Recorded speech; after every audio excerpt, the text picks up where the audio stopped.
السلام علیکم۔ آج سب سے بڑی خبر آصف علی زرداری صاحب کی پاکستان واپسی کے حوالے سے۔ کل ان کا طیارہ ایکسپیکٹڈ ہے کہ فرائیڈے پریئرز کے بعد کسی وقت بھی جو جناح انٹرنیشنل ایئرپورٹ ہے وہاں لینڈ کرے گا۔ پیپلز پارٹی نے اپنا ایک پروگرام اس حوالے سے ترتیب دے رکھا ہے، لیکن سب سے بڑا جو تبدیلی آئے گی وہ پاکستانی سیاست میں ان کی واپسی کے بعد پی ایم ایل این اور پاکستان پیپلز پارٹی پاکستانی سیاست کو لے کر آگے کیسے چلیں گے۔ پاکستان تحریک انصاف جو پچھلے 3 اور 3.5 سال کے عرصے میں اپوزیشن کی مین جماعت کے طور پر، مین اپوزیشن پارٹی کے طور پر خود کو پریزنٹ کرتی رہی، اور اس کا الزام یہ ہوتا تھا کہ پاکستان پیپلز پارٹی اور پی ایم ایل این ان دونوں کے مابین مکمکا ہے۔ اور بلاول نے کچھ ٹویٹس بھی ایسی کیں جس میں اس نے ڈائریکٹلی ٹارگٹ کیا، کبھی وزیر اعظم کو، کبھی ان کی صاحبزادی کے حوالے سے، کبھی انٹیریئر منسٹر کو، کبھی دیگر ایشوز پہ۔ اگر وہ تمام جو ہے زرداری صاحب کی واپسی کے ساتھ کوئی مدم پڑ جاتی ہیں، بیک گراؤنڈ میں چلی جاتی ہیں۔ خورشید شاہ جو ہیں وہ پہلے ہی اس معاملے میں تھوڑا سا نرمی کا رویہ رکھتے ہیں، بہت زیادہ وہ ہاسٹائل قسم کی اپوزیشن نہیں دیتے قومی اسمبلی میں پی ایم ایل این کو، تو اس کا پاکستانی سیاست کے اوپر کیا اثرات مرتب ہو سکتے ہیں؟ 1 سال کے بعد الیکشنیئرنگ کا ماحول ہوگا، مئی 2018 الیکشن کا ٹائم ہے، اس سے پہلے کیئر ٹیکرز آ چکے ہوں گے، تو یہ سال بڑا کروشل ہے، جو اگلا سال 2017 جس کا آغاز ہوگا جنوری 1 سے، بڑا امپورٹنٹ ہوگا پاکستانی سیاست میں تبدیلیوں کے حوالے سے۔ کیا پی ٹی آئی خود کو جس سطح پر لے کر آئی ہے، اپنے آپ کو ایک بڑی اپوزیشن جماعت کے طور پر پیش کرنے میں، کیا وہ کامیاب ہوگی، یا پاکستان پیپلز پارٹی وہ ووٹ بینک جو پنجاب میں ان کا پی ٹی آئی لے گئی تھی گزشتہ انتخابات میں، ان سے واپس لینے میں کامیاب ہوگی؟ زرداری صاحب کی سیاست کے ساتھ ایک اور چیز جڑی ہوئی ہے، وہ جوڑ توڑ۔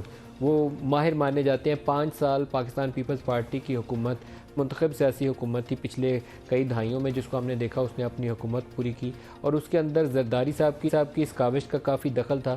وہ مفاہمت کی پالیسی اسے کہتے تھے، وہ وقت پڑنے کے اوپر جو فوج سے بڑا ہاسٹائل ریلیشن شپ ہوتا تھا اس کو دوستی میں بدل لیتے تھے، کبھی جو مین ان کے اپوننٹ ہوتے تھے اس کو ساتھ ملا لیتے تھے۔ کاف لیگ جن کو وہ کہا جاتا تھا کہ ظہور الہی صاحب کے قتل کا الزام ان کے اوپر ڈالا جاتا تھا، اور بھٹو کی پھانسی کے پیچھے جن لوگوں کو الزام عائد کیا جاتا تھا اس میں کاف لیگ کے لوگوں کے اوپر الزام عائد کیا جاتا تھا، ان کو بھی انہوں نے حکومت میں شامل کر لیا۔ ایک سٹیج وہ آ گئی تھی کہ ان کو کاف لیگ کی ساری قیادت جو تھی زرداری صاحب کی، وہ کولیشن پارٹنر بن گئی تھی۔ اب آئندہ کیسے وہ آگے چلیں گے پاکستانی سیاست کو لے کر؟ جون 2015 میں انہوں نے وہ تقریر کی تھی، اینٹ سے اینٹ بجا دوں کے بعد سے وہ پاکستان سے باہر ہیں، 1.5 سال کے بعد ان کی واپسی ہو رہی ہے، اور واپسی کے ساتھ ایک اور بڑی خبر بھی ہے کہ واپس آنے سے پہلے ہی انہوں نے جماعت اسلامی کے امیر کو فون کیا، اور سندھ اسمبلی سے ایک پاس شدہ بل ہے زبردستی جو قانون مذہب تبدیل کرانے کے حوالے سے، اس سلسلے میں خبریں جو چھپی ہوئی ہیں وہ یہ کہتی ہیں کہ اس کے اوپر انہوں نے رضامندی ظاہر کی ہے سراج الحق صاحب سے بات کر کے کہ آپ کے جو تحفظات ہیں دور کریں گے، بل واپس بھی لینا پڑا تو واپس لے لیں گے۔ کیوں زرداری صاحب کی یہ سوچ کیوں آئی ان کے ذہن میں؟ کیونکہ سندھ اسمبلی کے اندر جماعت اسلامی کی پریزنس نہ ہونے کے برابر ہے، یہ بھی ایک اہم سوال ہوگا۔ آج جو پروگرام میں ہمارے ساتھ شرکا ہوں گے، مصدق ملک صاحب ہیں، ترجمان وزیر اعظم کے اسلام آباد اسٹوڈیوز میں، خوش آمدید کہتا ہوں۔ شفقت محمود پی ٹی آئی سے، اور قمر زمان قاہرہ صاحب پاکستان پیپلز پارٹی سے، اور اس کے علاوہ امیر جماعت اسلامی سراج الحق صاحب ہمارے ساتھ ہیں، سب کو خوش آمدید کہتا ہوں۔ سراج صاحب آپ سے آغاز کروں گا، زرداری صاحب سے کیا بات ہوئی آپ کی؟ بسم اللہ الرحمن الرحیم۔ زرداری صاحب پاکستان کے صدر رہے ہیں، پیپل پارٹی کے لیڈر ہے، سندھ حکومت کے نگران بھی ہے، اور ہر دوسرے تیسرے ہفتے اپنے لوگوں کو دبئی بلاتے تھے، وہاں میٹنگ کرواتے تھے، کبھی لندن۔ تو اچھا ہے کہ آ رہے ہیں، ہم اس کو خوش آمدید کہتے ہیں۔ ایک سابق صدر کا اپنے ملک آنا یہ کوئی نئی بات یا ایسے اچنبے کی بات تو نہیں ہے، میرے خیال میں یہ اس کا ہوم لینڈ ہے، یہ اس کا اپنا گھر ہے، اس کو آنا چاہیے۔ باقی دیکھنا یہ ہے کہ وہ مستقبل میں یہ پارٹی کیا کرتی ہے۔ ماضی میں تو ہم نے ان کو دیکھا ہے، ہر رنگ میں دیکھا ہے، حکومت میں بھی دیکھا ہے، حکومت کے بغیر بھی دیکھا ہے، اب بھی سندھ میں ان کی حکومت ہے، لیکن میں نہیں سمجھتا ہوں کہ مستقبل میں بھی کوئی ایسا نیا لائحہ عمل ہو دے گا، اس لیے کہ ہر پارٹی کا ایک نیچر ہے، اور پاکستان میں اس وقت جو مجموعی سیاست ہے وہ فیوڈلز کی سیاست ہے۔ سراج صاحب آپ کے خیال میں وہ کیا وجوہات تھیں جن کی بنا کے اوپر زرداری صاحب کو 1.5 سال پاکستان سے باہر رہنا پڑا؟ کیا ہوا؟ وہ ظاہر بات ہے وہ اپنے آپ کو ایزی محسوس نہیں کر رہے تھے، کیوں؟ اور وہ ایک ایسے لمحے میں کے انتظار میں تھے کہ اس کے لیے آنا آسان ہو، پاسبل ہو۔ اگرچہ سندھ میں ان کی حکومت ہے اور ایک مضبوط حکومت ہے، اس وقت انہوں نے اپنے ایک وزیر اعلیٰ کو بھی بڑے آسانی کے ساتھ تبدیل کیا، اور ایک شاہ صاحب کو رخصت کر کے ایک اور شاہ صاحب بھی ساتھ لائیں، لیکن اس کے باوجود بھی وہ اپنے آپ کو یہاں ایزی سمجھتے، انہوں نے اپنی جگہ پہ اپنے بیٹے کو آگے کیا، لیکن وہ شاید وہ یہی سمجھتے ہیں کہ پارٹی کو لیڈ کرنے کے لیے ان کی ضرورت ہے۔ سراج صاحب آپ سے فون پہ کیا بات ہوئی؟ دیکھیے ہم سے جو بات ہوئی تھی وہ تو بہت پازیٹیو اس لیے سے تھی کہ سندھ میں اقلیتوں کے حوالے سے انہوں نے جو بل پاس کیا اسمبلی میں، جس پر اب تک گورنر نے دستخط نہیں کیا ہے، انہوں نے کہا ہے کہ ہم بھی مسلمان ہیں، ہمیں بھی اللہ کے ہاں جانا ہے، اور ہم بھی چاہتے ہیں کہ ایسا کوئی کام نہ ہو جس سے عوام ناراض ہو، اور ہم اس کو واپس لیں گے، اس میں ترامیم کریں گے۔ میں نے اس کو اپریشیٹ کیا کہ اچھی بات ہے، اپنے لوگوں کی اور عوام کی آواز سنی ہے، اور میں نے ان کو یاد دلایا کہ یہ اصل میں آئین پاکستان کے خلاف ہے جس کو بھٹو صاحب نے بنایا تھا، اور آپ اسی پارٹی کا اگر لیڈر ہے اور وارث ہے تو یہ پاکستان کے 73 آئین کے رخ کے خلاف ہے یہ بل۔ انہوں نے ہمارے ساتھ یہ وعدہ کیا ہے، اور میں سمجھتا ہوں یہ بہت پازیٹیو ہے، اور جو پازیٹیو چیز ہے ہم اس کو پازیٹیو کہہ سکتے ہیں، کہنا تو چاہتے سراج ہیں۔ صاحب یہ جو مثبت پیش رفت ہے جماعت اسلامی اور پاکستان پیپلز پارٹی کے لیڈران کے مابین، ایک طرف پاکستان پیپلز پارٹی کے سربراہ، دوسری طرف آپ امیر جماعت اسلامی، کیا یہ جو آپس میں قربت ہے یہ آئندہ الیکشن میں بھی آپ دونوں کو قریب رکھنے میں معاونت کر سکتی ہے؟ ملک صاحب، زرداری صاحب منصورہ بھی تشریف لائے ہیں، اور اسمبلی کے اندر بھی اپوزیشن میں ہیں ہم، اور سچی بات یہ ہے کہ گزشتہ 2 سالوں میں اسمبلی کے اندر ہم نے اپوزیشن جماعتوں کے ساتھ یہ لحاظ رکھا ہے مشاورت کا۔ خورشید شاہ اور اعتزاز حسن صاحب دونوں ایک سینٹ میں ہیں، قومی اسمبلی میں ہیں، ان کے ساتھ ہمارے ہر معاملے پر ایک مشاورت ہوتی ہے، لیکن جہاں تک اتحاد کی بات ہے، مل کر چلنے کی بات ہے، تو اس کے لیے اصل چیز ہے کہ مقاصد کیا ہے۔ صرف شور شرابہ یا غلغہ پاڑا تو کوئی مقصد نہیں ہے۔ میں نے جب یہاں زرداری صاحب منصورہ تشریف لائی تھی تو بھی کہا تھا کہ ہمارے درمیان عام آدمی کا ایک منشور ہونا چاہیے، عام آدمی کا مسئلہ، کہ آپ کی حکومت ہو، میری حکومت ہو، جس کی بھی حکومت ہو، کیوں نہ ہم عام آدمی کا ایک ایجنڈا بنا لے تاکہ سب کے جیب میں وہ موجود ہو کہ اگر میری حکومت قائم ہوگی میں یہ کام کروں گا۔ لیکن سچ اس وقت تک ایسے کامن ایجنڈا نہیں ہے۔ سراج صاحب، جماعت اسلامی کی سیاست کے حوالے سے ایک لاسٹ کوسچن آپ سے پوچھ لوں۔ آپ کے پی میں پی ٹی آئی کے اتحادی ہیں، پنجاب میں بلدیاتی انتخابات ہوں، بائی الیکشنز ہوں تو آپ کی جماعت پی ایم ایل این کا اتحاد ساتھ اس کے کر رہی ہوتی ہے۔ کیا یہ بات ممکن ہے کہ آپ پاکستان پیپلز پارٹی اور پی ایم ایل این کے ساتھ مل کر آئندہ انتخابات کے وقت کے پی کے اندر الیکشن لڑ رہے ہوں؟ نہیں، الیکشن کے بارے میں اسٹریٹجی اس وقت بہت ہی قبل از وقت ہے، اور اس وقت بنیادی ایشو یہ ہے کہ ملک کو اس وقت کرپشن کا سامنا ہے جس نے ملک کو بدنام کیا، خصوصی طور پر پاناما پیپر سکینڈل ہمارے سامنے ہے، جس کے حوالے سے ہم سپریم کورٹ میں بھی گئے ہیں، جس کے بارے میں سینٹ نے بھی ایک بل پاس کیا ہے، جس کے حوالے سے قومی اسمبلی میں بھی اس وقت ایک تحریک ہے، اور حکومت اس وقت ایک ایسی حالت میں ہے، ایک دلدل میں پھنس گئی ہے کہ نہ وہ سپریم کورٹ کا سامنا کر سکتی ہے، نہ قومی اسمبلی میں بھی اپوزیشن کا سامنا کر سکتی ہے، اور صرف چاہتی ہیں کہ وقت گزارا جائے۔ تو یہ جو کرپشن کا ایشو ہے، ہم یہی چاہتے ہیں کہ پہلے مرحلے پر وزیر اعظم اور خاندان اور اس کے خاندان کا احتساب، اور اس کے بعد سب کا احتساب، جس میں خود پیپل پارٹی کے لوگ بھی آ سکتے ہیں، میرے آدمی بھی آ سکتا ہے، آپ بھی آ سکتے ہیں۔ سب سے پہلے میں اپنے آپ کو پیش کروں گا، تو میں یہ چاہوں گا کہ کیا پیپل پارٹی اور کیا دوسری پارٹیاں میرے ساتھ اس چیز پر یکسو اگر ہو جائیں کہ ہاں ہم احتساب چاہتے ہیں، برسرعام چاہتے ہیں، اور سب کا چاہتے ہیں، بے شک پہلے مرحلے میں موجودہ وزیر اعظم اور اس کے ٹولے کا احتساب ہو، لیکن ایک ایسا احتسابی نظام جس میں آئندہ کے لیے کرپشن کے راستے بند ہو جائے۔ سوال یہ ہے کہ کیا یہ لوگ اس فارمولے پر ہمارے ساتھ اس حکمت عملی میں شریک ہوں گے یا نہیں ہوں گے؟ سراج الحق صاحب، میں آپ کا شکریہ ادا کروں گا، آپ ہمارے ساتھ شامل ہوئے، بڑھیا آپ نے ہمیں جوائن کیا۔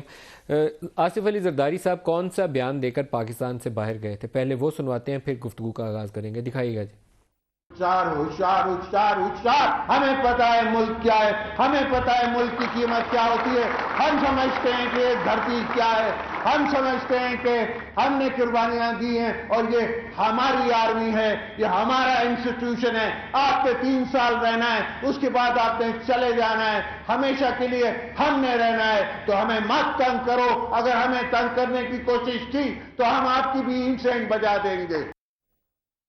जरदारी साहब ने ये खिताब जो था एक ऐसे मौके पर किया था जब सिंध के अंदर करप्शन और टेरर फाइनेंस का रिश्ता जोड़ा गया था। डॉक्टर आसिम उनके खिलाफ चार्जशीट अगर आपको याद हो तो कुछ ऐसी नोयत थी उसकी कि कोई 1000 अरब की करप्शन के चार्जेस थे। नैब के ऑफिशियल्स को भी कहा जाता था कि उनके साथ करप्शन में इन्वॉल्व रहे हैं। अब डॉक्टर आसिम इस वक्त जो है पीपल्स पार्टी कराची के सदर हैं, अल्लाह उनको सेहत दे, बीमार हैं, लेकिन ये रियलिटी है। जो एक टारगेट करके ऑपरेशन का आगाज़ किया गया था और उसका एक एजेंडा आइटम ये भी था कि कराची में चाइना कटिंग या जो करप्शन और टेरर फाइनेंस का लिंक है इसको भी जड़ से उखाड़ फेंकना है। और जनरल राहील शरीफ को कोट किया जाता था कि उन्होंने कहा कि जो भी रेजिस्टेंस देगा, इसकी राह में रुकावट देगा, उसको स्टीम रोल ऐसी रेजिस्टेंस को कर देंगे। ये उनके अल्फाज कोट किए जाते थे। तमाम कामयाबियों के बावजूद ज़रब अल की और कराची ऑपरेशन की, ये करप्शन और टेरर फाइनेंस ये वाले लिंकेजेस जो थे, इस मामले में ना हुकूमत आगे बढ़ी, ना उसने वो जो एक स्टेटेड ऑब्जेक्टिव था कराची के अंदर, ना उसमें आगे पेशरफ्त होने दी। उसकी डोमेन जो थी एग्जेक्टिव के पास थी, फ़ौज के पास न थी, ना वो कर सकती है, उसकी डोमेन नहीं है ये। इसलिए ये ऑब्जेक्टिव जो था इसमें कामयाबी भी नहीं हुई, नाकामी हुई। जरदारी साहब ने जो कहा कि 3 साल आपके पास है, हमने तो यहीं रहना, वापस आएंगे, आज उनकी बात पूरी हो रही है। जनरल राहील शरीफ 3 साल के बाद अपनी टर्म पूरी करके रिटायर होकर जा चुके हैं। आसिफ जरदारी साहब पीपल्स पार्टी के सरबराह की हैसियत से वापस लैंड करेंगे और प्राइम मिनिस्टर नवाज शरीफ ने उनकी वापसी को खुशाइन का है, वेलकम किया। गुज़श्ता रोज़ पीटीआई से डॉक्टर आरिफ अलवी ने वेलकम किया उनको कि उनकी वापसी खुशाइंद है। जमायत इस्लामी अभी सिराजुल हक साहब ने उनकी वापसी को खुशाइंद का। डॉक्टर मुसद्दिक मलिक साहब, क्या तब्दीलियाँ आप तवक्को रखते हैं जरदारी साहब की आमद के साथ? मेरे ख्याल में इसी तरह सिलसिला चलेगा। ज़रा थोड़ी सी जो जमहूरी तरीक़ाकार है, मसलन पार्लिमान के अंदर बैठ के जो गुफ्तगू होती है या कानून साजी होती है या वो चीज़ें जिनके ऊपर इख्तलाफ होता है, उस इख्तलाफ को ख़त्म करने का जो जमहूरी तरीका है कि आप बैठें और तमाम चीज़ें जो हैं उन पे बैठ के मुज़ाकरात के ज़रिए और गुफ्तगू के ज़रिए उनको हल करें, ऐसे तरीक़ाकार से जो आवाम के लिए सहर हासिल हो, मेरे ख्याल में उसको ज़्यादा तक़वियत मिलेगी। किसी भी पार्टी वापस आने, किसी भी पार्टी के लीडर के वापस आने से, किसी भी पार्टी की पार्टिसिपेशन बढ़ने से मेरे ख्याल में इसमें बेहतरी आएगी। हमारे यहाँ कुछ थोड़ा सा रिवाज सा हो गया और आपने अभी उसका जिक्र भी किया है कि ज़रा ओए तोए पार्लिमान के बाहर और पार्लिमान के अंदर भी ज़बान के अंदर बड़ी सख्ती होती है। पार्लिमान के बाहर भी ज़बान और मिजाज में हर पार्टी की तरफ से बड़ी सख्ती आती जा रही है। तो हो सकता है उसमें थोड़ी सी कोई धीमापन आए और कोई थोड़ी सी मतानत आए, जिसकी वजह से हम ज़्यादा सहल तरीके से और बेहतर तरीके से कानून साजी कर सकें और आगे बढ़ सकें। कायरा साहब, आप फरमाइएगा, जरदारी साहब की वापसी क्या तब्दीली देखते हैं आप सियासी मंजरनामे में? नदीम साहब, पहली गुजारिश तो यह है कि जो आपने उनकी तकरीर सुनाई और अक्सर रेफर की जाती है कि जरदारी साहब शायद जनरल राहील शरीफ के जाने के बाद आ गए, अब उनके लिए कंडूसिव एटमॉस्फेयर बन गया है। इस आर्गूमेंट को आप बड़े इकोनॉमिस्ट साहब किया, आप को गौर कर लीजिए कि जरदारी साहब का अगर कोई जुमला, हमारे दानिश में ऐसा नहीं था, लेकिन अगर कोई जुमला ऐसा था जो किसी इदारे को लगा कि ये हमें चैलेंज किया गया है या हमारे लिए बड़ा अनायक था, ना रवा था, ना मुनासिब, जो भी आप कह लीजिए, तो फिर उस वक्त के चीफ यानी जनरल राहील शरीफ का अगर उस जुमले पे, उस आर्गूमेंट पे कोई एतराज था तो उनका जाती नहीं था, इदारे का था। अब उनके चले जाने के बाद अगर जरदारी साहब आ रहे हैं तो इसका मतलब ये हुआ कि नए आर्मी चीफ को इदारे के ऊपर उस जुमले और उस गुफ्तगू का कोई एतराज नहीं है। तो मेरा ख्याल है ये बात बनती नहीं। अगर इदारे का बिहेवियर होता तो फिर नए चीफ को भी अपने इदारे की उतनी इज्जत का पास है, उतना ही उसको चैलेंज का पास है। तो जरदारी साहब ने जो बात कही एक लम्हाती जज्बाती बात थी, हो गई, उसको जितना भी हम कहें वापस तो नहीं लाई जा सकती वो, लेकिन पीपल्स पार्टी का प्रिंसिपली रवैया उससे पहले और उसके बाद ये है कि हम अपने इदारों के साथ, हाँ, इदारों के रोल के ऊपर जरूर बात करते हैं या इदारों के सरबराहों या जिम्मेदारान के रोल के ऊपर जरूर बात करते हैं, लेकिन हमने कभी इदारे को मिनासुल इदारा कंडेम नहीं किया, बावजूद इसके कि मार्शल लॉ लगे और हमारी क्यादतों को फांसियां दे दी गई, बड़े जुल्म सहे हमने, फिर भी हमने इदारे को कंडेम नहीं किया। जहां तक जरदारी साहब के आने का ताल्लुक है, यकीनन वो उनका घर है, वो वापस तशरीफ ला रहे हैं, वो बैठ के ज्यादा इंटरेक्ट कर सकते हैं। लेकिन अगर कोई बात ये हो जी कि अब उनके आने से हुकूमत के साथ ताल्लुक बेहतर हो जाएंगे, पहले खराब थे, तो उन्होंने आगे किसी को बाजू मरोड़ के तो सीधा नहीं करना, किसी को कान से पकड़ के तो ठीक नहीं करना। उनका दुबई में बैठे होना, लंदन में बैठे होना, टेलीफोन के जरिए कोई इंस्ट्रक्शन पास कर देना या वहां बुला के किसी मीटिंग में कोई फैसले कर देना भी उतना ही अहम और उतना ही बाइटिंग है पीपल्स पार्टी के लिए जितना उनका पाकिस्तान में कराची में बैठे हुए ऐसे फैसले करना। सही। शफकत महमूद साहब, आपकी जमात क्या सोचती है, क्या तब्दीली आ सकती है सियासत में?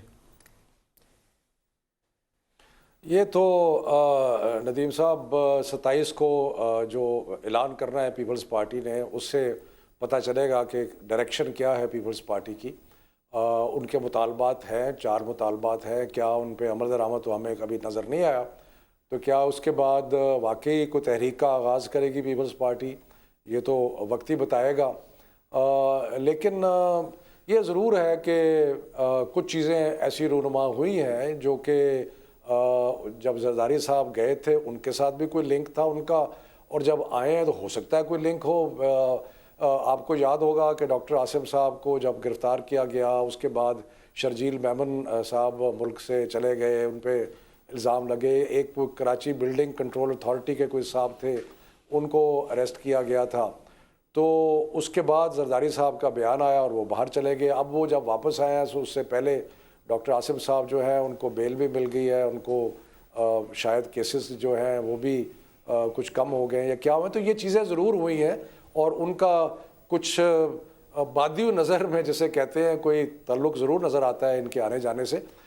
लेकिन ये बात पीपल्स पार्टी या जरदारी साहब ख़ुद बता सकते हैं कि 1.5 साल की जलावतनी उन्होंने किस बुनियादों पे की, क्या कोई सेहत खुदा न खास्ता शफकत साहब, लेकिन यहाँ एक सवाल मैं आपसे पूछना चाहूँगा, एक इस सारे मामले का लिंकेज क्योंकि फ़ौज के हवाले से उस तकरीर के साथ जुड़ा हुआ है। कराची ऑपरेशन के 2 बड़े अहम किरदार, जनरल नवीद जो पहले कोर कमांडर थे वो अब DGISI बनने जा रहे हैं, और दूसरे बड़े इम्पॉर्टेंट जिनका रोल था, पहले DG रेंजर्स थे, अब वो चीफ ऑफ जनरल स्टाफ, बड़ी अहम पोजीशन है, मेरे ख्याल आर्मी चीफ के बाद दूसरी शायद सीनियर मोस्ट पोजीशन बन जाती है, जनरल बिलाल अकबर।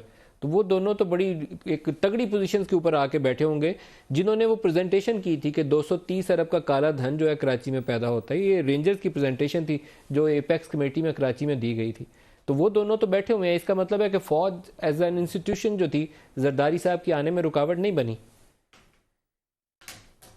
देखिए नदीम, हम तो क्या सराई कर सकते हैं ना, कोई अंदर की खबर जो है वो हमारे पास नहीं है। क्या सराई कर सकते हैं और क्या सराई किस बुनियाद पे कर सकते हैं? क्या सराई इस बुनियाद पे कर सकते हैं कि कुछ इवेंट्स होते हैं और उसके ऊपर एक रज़ाई साहब का रिएक्शन आता है और उसके बाद वो तशरीफ़ ले जाते हैं। उसके बाद कुछ चीज़ें होती हैं, मसलन जनरल राहील शरीफ साहब रिटायर होते हैं और डॉक्टर आसिफ साहब रहा होते हैं तो वो वापस आ जाते हैं। तो इससे क्या सराई हम कर सकते हैं? अंदर की बात नहीं पता। हो सकता है कि अंदर खाने कोई ऐसी बातें हों जो वक्त के साथ पता चलेगा कि कोई थी, लेकिन मैं इसलिए कुछ नहीं कहना चाहता कि मेरे पास तो कोई इन्फॉर्मेशन नहीं है। मैं तो सिर्फ अंदाज़ा लगा सकता हूँ कि ये इतनी सादा बात नहीं है कि 1.5 साल पहले चले गए थे और 1.5 साल जलावतनी करने के बाद वो आ गए हैं और सेहत उनकी पहले ख़राब हो गई थी। एक ब्रेक ले लें, ब्रेक से वापसी पे डॉक्टर ने भी और कायरा साहब से भी इस हवाले से मजीद तफसील लेंगे। एक ब्रेक ले लें, हमारे साथ रहिएगा।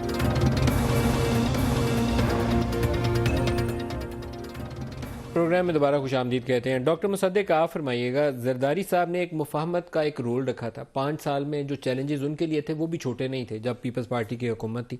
लेकिन मेरे ख्याल में वो काम जो खुद मोहतरमा, मेरे ख्याल में जो बड़ी गिफ्टेड लीडर्स थी पाकिस्तान में रिसेंट हिस्ट्री में, बीबी के अलावा उतना गिफ्टेड लीडर मैंने किसी और को नहीं देखा, विजनरी थी। लेकिन 5 साल जरदारी साहब की हुकूमत ने पूरे किए, बीबी नहीं कर सकी, नवाज शरीफ साहब नहीं माजी में कर सके। इस दफ़ा इंशाल्लाह ये 5 साल हुकूमत मोस्ट लाइकली पूरे कर लेगी। क्या फ़र्क आएगा जरदारी साहब की सियासत में वापस आने से? देखें, जो ये मुफाहमत वाली जो आप बात करें, ये तो इजाद बुनियादी तौर पे बीबी की थी।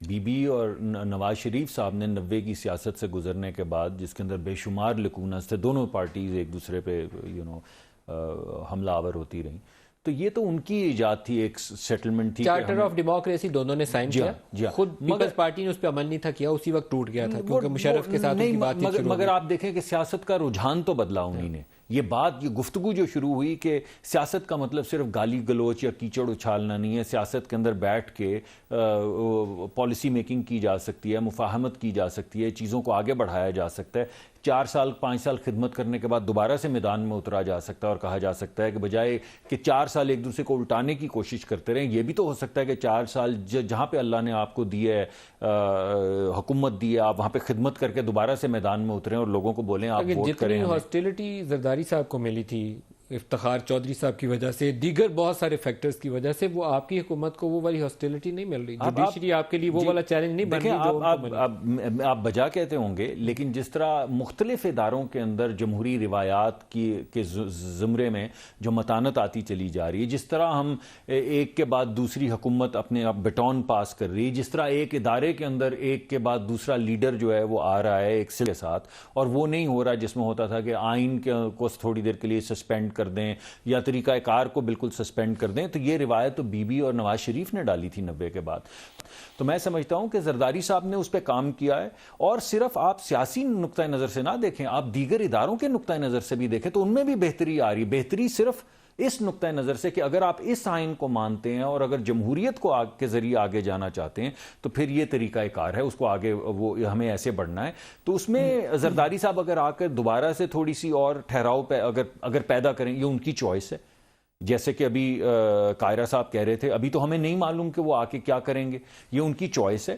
اور مگر ہمیں یہ لگتا ہے، زیادہ تر لگتا ہے، گمان ایسا ہوتا ہے کہ زرداری صاحب یا پیپلز پارٹی نے کبھی ایسی سیاست نہیں کی جس میں یہ دھرنا توڑ پھوڑ حملے وملے ہوں. تو اگر وہ کریں گے تو آئین اور قانون کی روح سے اپنی پروٹیسٹ کریں گے. اگر کوئی بیٹھ کے سیٹلمنٹ کریں گے، کوئی ڈائیلاگ کریں گے تو آئین اور قانون کے راستے میں کی سیاست بھول گئے ہیں. پیپلز پارٹی بڑے تگڑے لانگ مارچ لیڈ کرتی رہی. میں 90 کے بعد کی، بالکل آپ صحیح کہہ رہے ہیں، میں 90 کے بعد کی بات کر رہا ہوں. قائرہ صاحب، جو بڑا سوال یہ ہوگا کہ پیپلز پارٹی کی جو اپنی حکومت کی مثالیں ہیں اگر وہ سامنے رکھیں تو زرداری صاحب نے سب سے پہلے پی ایم ایل این کو حکومت میں شامل کر لیا تھا. پی ایم ایل این کے وزراء نے خود مشرف سے حلف اٹھا لیا تھا. دوسری بڑی مثال کاف لیگ کا حکومت میں شامل کیا جانا تھا. بالکل انہونی لگتی تھی. کاف لیگ حکومت میں ایک دوسرے کے خلاف قاتل قاتل کے نعرے لگاتے تھے، اسی کو حکومت میں شامل کر لیا. اب زرداری صاحب ہمیں کس رنگ میں نظر آئیں گے؟ ملک صاحب، کچھ چیزیں وہ ہوتی ہیں جو اپنے دل پہ پتھر رکھ کے کرنی ہوتی ہیں، کچھ چیزیں وہ ہوتی ہیں جو آپ اپنے ماضی میں زندہ نہیں رہتے. پالیٹکس میں رہتے ہوئے اور ملک کی خدمت کرتے ہوئے آپ نے آگے بڑھنا ہوتا ہے. آپ نے آگے بڑھنے کے راستے پیدا کرنے ہوتے ہیں، فیوچرسٹکلی ہونا پڑتا ہے. یقیناً پچھلے 5 سال میں جو چیلنجز تھے ہماری گورنمنٹ کو، جو اس وقت ملک کو چیلنجز تھے، جو سیکورٹی کی صورتحال تھی، جو فوڈ سیکورٹی کی صورتحال تھی، جو فیڈریشن کی صورتحال تھی، جو عالمی تناظر تھا، اس پہ اگر ہم اندرونی لڑائی میں پڑے رہتے تو وہ لڑائی پاکستان کو اور کمزور کرتی. یہ بڑے حوصلے کی بات ہوتی ہے. مجھے کوئی اور مثال ہو تو ضرور بتا دیجئے کہ آپ این ایف سی کے ذریعے سب سے بڑے صوبے کو، جہاں آپ کے مخالفوں کی حکومت ہو، آپ ان کو سب سے زیادہ فنڈ دیں، آپ اختیارات بھی ان کو دیں، وہ آپ کو گالیاں بھی دیں، آپ ان کو ساتھ لے کے چلے. اسی طرح صدر ہمیشہ یا حکومتیں ہمیشہ اپنے پاس اختیار کنسنٹریٹ کرتی ہیں. یہ صرف پیپلز پارٹی ہے جس نے، اور زرداری صاحب تھے جنہوں نے اختیارات کو تقسیم کیا تھا. وہ تقسیم بیسیکلی پاکستان کو مضبوط کرنے کے لیے تھی. تو یہ زرداری صاحب کا اسی طرح کاف لیگ کے ساتھ بھی تھا کہ کاف لیگ کے ساتھ ماضی بڑا تلخ تھا، اس میں کوئی شک نہیں ہے. ان کا ماضی ہمارے ساتھ بھی تلخ تھا، ہماری طرف سے بھی کچھ باتیں ایسی وہ الگ کرتے ہیں. لیکن آپ نے اس دور میں، اس عہد میں جو فیصلے کرنے تھے وہ اس عہد کے تقاضوں کے تحت تھے، اور ہم سمجھتے ہیں کہ یہ فیصلے پاکستان کے لیے فائدہ مند ہوئے. ہاں، پاکستان کے اندر کیونکہ پاپولر پالیٹکس جو ہوتی ہے وہ لڑائی کی ہے، وہ تصادم کی ہے، وہ پیپلز پارٹی کو نقصان دے گے. یہ پیپلز پارٹی کو مفاہمت کی پالیٹکس کر رہی ہے. ہم کو بی ٹیم بن گئے ہیں، ہم نے کچھ ان کو ساتھ لے کے چلے ہیں. دیکھیں نا، ہمارے دور میں تو سارے ایم این ایس کو، ایم پی ایس کو ایکول ٹریٹ کیا گیا. گورنمنٹ اپوزیشن کا اچھا، ایک جو زرداری صاحب کا اور بڑا کنٹریبیوشن ہے وہ خود نون لیگ کے لیے ہے، اور وہ کنٹریبیوشن یہ ہے کہ جس زمانے میں دھرنا چل رہا تھا تو پیپلز پارٹی نے جوائنٹ سیشن میں ایک رول ادا کیا، جس کی وجہ سے وہ دھرنے والے سارے بیک فٹ پہ چلے گئے، پی ٹی آئی والے، اور پارلیمنٹ اس وقت سروائیو کر گئی. بڑا کلیدی رول تھا. دوسرا، مشرف صاحب کی عدالت میں پیشی کے وقت، مشرف صاحب کی عدالت میں پیشی کے وقت وہ پیش نہیں تھے ہو رہے، خود زرداری صاحب پیش ہو جاتے ہیں، اور وہ پریشر بھی جو تھا وہ شفٹ ہو جاتا ہے مشرف کے اوپر. یہ اس طرح کے ایسے 3-4 مواقع تھے جس میں زرداری صاحب نے بیل آؤٹ کیا باقاعدہ نواز شریف صاحب کو. جی ندیم صاحب، گزارش یہ ہے کہ मुस्लिम लीग को नहीं, सिस्टम को। अगर जनरल मुशर्रफ के खिलाफ हमने कुछ किया तो एक आमर के खिलाफ किया, और अगर हमने पार्लिमान के साथ खड़े होने का फैसला किया, हालांकि पहले हम इलेक्शन धांधली की प्रोब में इमरान खान साहब के मुतालबों के साथ थे, आपको याद होगा आपके प्रोग्रामों में बैठ के, पार्लिमान में बैठ के या पार्लिमान से बाहर, हम डॉक्टर ताहिरुल कादरी साहब के और इमरान खान के मुतालबात के साथ थे कि उनके बंदे मारे गए हैं, उनके जख्मी हुए हैं, उनकी प्रोब होनी चाहिए, और यहाँ पे इमरान खान साहब का जो मुतालबा है ये पूरा होना चाहिए। लेकिन जब मामला पार्लिमान के ऊपर अटैक का महसूस हुआ, हो सकता है आपका नुक्ता नजर मुख्तलिफ हो, किसी और जमात का मुख्तलिफ हो, लेकिन हमने जब ये महसूस किया कि अब प्रेसिडेंट, प्राइम मिनिस्टर हाउस और पार्लिमान की तरफ जो पेशकदमी है, इससे सिस्टम डिरेल हो सकता है, तो हम सिस्टम के साथ खड़े हुए। सर्कमस्टांशियली मियां साहब को भी फायदा हुआ, ये बात दुरुस्त है कि उस वक्त जो बड़ी कमजोर हालत में थे, परेशानी की हालत में थे, उसका उनको फायदा जरूर हुआ, ये बात अपनी जगह। शफकत साहब से भी इसमें पूछते हैं। अच्छा शफकत साहब, जो इस वक्त PMLN की स्ट्रेटजी हमें लगती है, वो स्ट्रेटजी ये लगती है कि तहरीक इंसाफ ने पिछले 3.5 साल में, मई 2013 से स्टार्ट कर लिया, आपने पंजाब में जितना वोट लिया, पाकिस्तान पीपल्स पार्टी ने उतना ही वोट लूज किया, PMLN का वोट बैंक इंटैक्ट रहा। तो ये एक तासुर ये है कि आप पीपल्स पार्टी का वोट बैंक आप लोग छीन के ले गए। अब मेन अपोजिशन पार्टी भी अपने आप को आप ही प्रेजेंट करते हैं, जलसे जुलूस करते हैं, धरने करते हैं, मियां साहब को कहते हैं इस्तीफा दे दो, घर चले जाओ। पीपल्स पार्टी जितना राइज करेगी आप लोग उतना पीछे जाएंगे, ये तासुर है PMLN का, क्या कहते हैं आप? नहीं नदीम, 2013 से पहले भी नून की स्ट्रेटजी ये थी कि वो शो करे कि असल अपोजिशन जो है वो पीपल्स पार्टी है और PTI नहीं है पंजाब में। हालात ने साबित किया कि वो दुरुस्त नहीं था, लेकिन उन्होंने बड़ी कोशिश की एक लिहाज से ये बिल्ड करने की कि पीपल्स पार्टी बहुत बड़ी जमात है पंजाब के अंदर। अब भी उनकी कोशिश और ख्वाहिश यही होगी कि पीपल्स पार्टी को थोड़ा सा प्रोजेक्ट किया जाए, जैसे बहुत अच्छे हैं, ये है वगैरह वगैरह। मैं ये नहीं कह रहा कि पीपल्स पार्टी की ये ख्वाहिश होगी, लेकिन PMLN की ये ख्वाहिश ज़रूर होगी। 2 दफ़ा अभी डॉक्टर मुसद्दिक ने PMLN के पाकी दामा की हकायत बयान की है और ये कहा जी गालम गलोच, इनको ज़रा याद नहीं है क्योंकि ये सियासत में उस वक़्त नहीं थे, शायद अब भी नहीं है, लेकिन मोहतरमा नुसरत भुट्टो साहबा की तस्वीरें और मोहतरमा बेनज़ीर साहबा की तस्वीरें नवाज शरीफ साहब ने अपने जहाज़ों के ज़रिए लाहौर में फेंकवाई थी, और उसके बाद जो ज़बान वो इस्तेमाल करते थे मोहतरमा के बारे में और जो 10% का खिताब देते थे, सारी चीज़ें ये नून लीग की तारीख़ है। अभी भी ज़्यादा दूर जाने की ज़रूरत नहीं है। जो शहबाज शरीफ साहब के आपको याद है कि पेट फाड़ के पता नहीं हम क्या निकाल लेंगे और सड़कों पे घसीटेंगे, तो ये जो इस किस्म की बातें होती है ना कि हम तो बड़े पाक साफ हैं और बाकी लोग जो हैं वो बड़े ख़राब हैं, मेरा ख्याल है इसका बयान कम ही किया जाए तो बेहतर है। लेकिन अब रह गया अगली सियासत क्या होगी, मेरा ख्याल है उसका बहुत सारा मुनसर इस बात पे है कि 27 को पीपल्स पार्टी क्या फ़ैसला करती है। क्या पीपल्स पार्टी हमारे साथ मिल के करप्शन के ख़िलाफ़ तहरीक में शामिल होगी?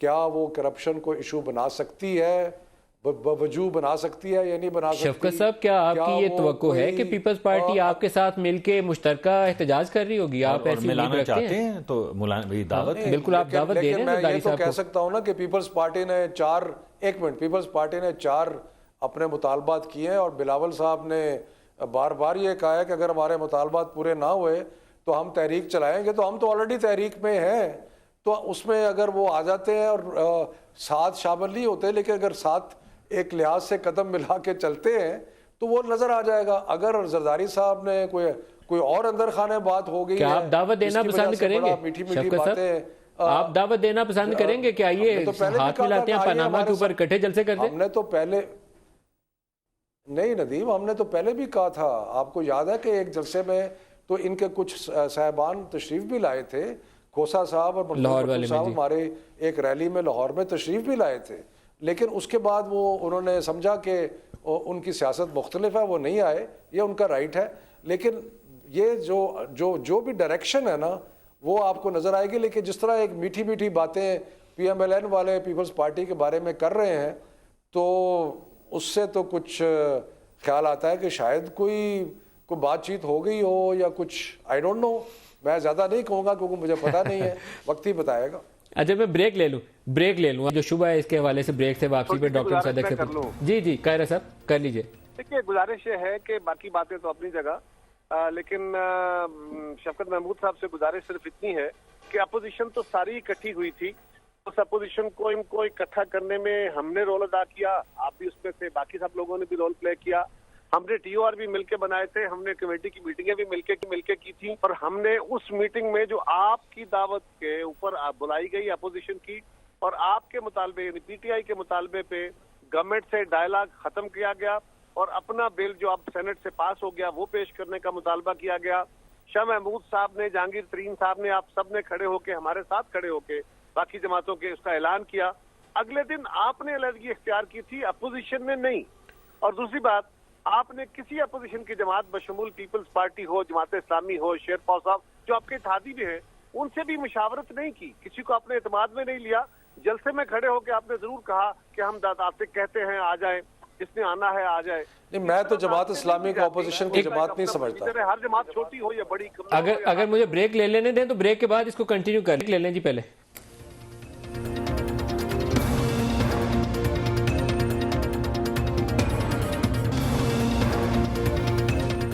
Welcome back.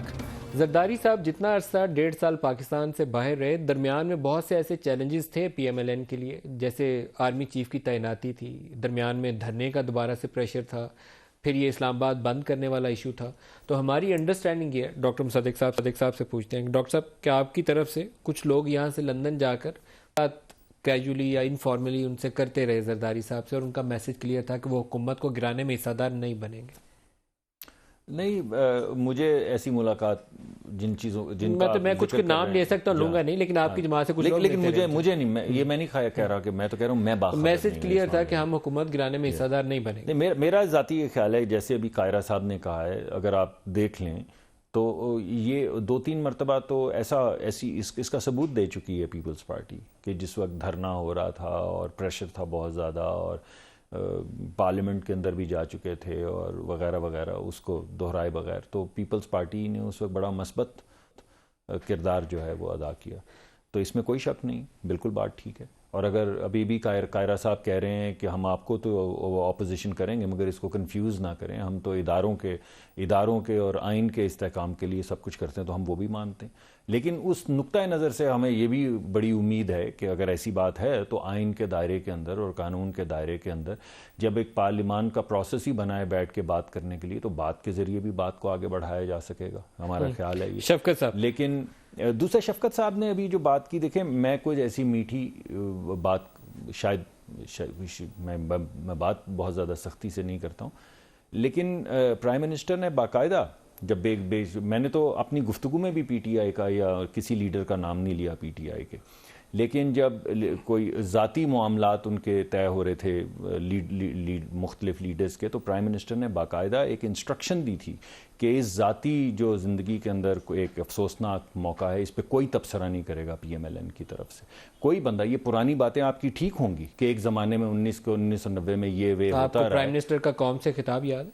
कौन सा वाला? अभी रिसेंटली पनामा लीक के बाद। हम अगर उसमें क्या कहा, बद किरदार लोग जब आपके सामने आते हैं वो अब छोड़ ही दे, मैं पूरे हवाले दूंगा तो वो शायद चलिए, मगर किसी के नाम के साथ नहीं। शफकत साहब, कोई ऐसी बात नहीं की। और आसिफ अली जरदारी ड्राइविंग सीट पे अब जरदारी साहब होंगे, क्या इससे फर्क पड़ेगा?